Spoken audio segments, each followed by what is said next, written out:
Hey there guys, what is up? In this video, we are going to show you how to play Blitz Chess in chess.com.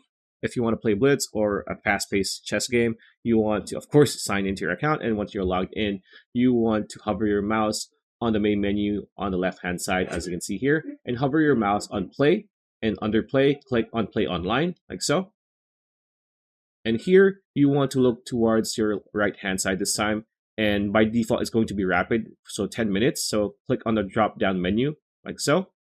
And here, you're going to have other options. You have rapid, again, like what I said, by default, you have bullet, you have blitz, and daily, you want blitz. So blitz has 3 options, so 3-minute intervals.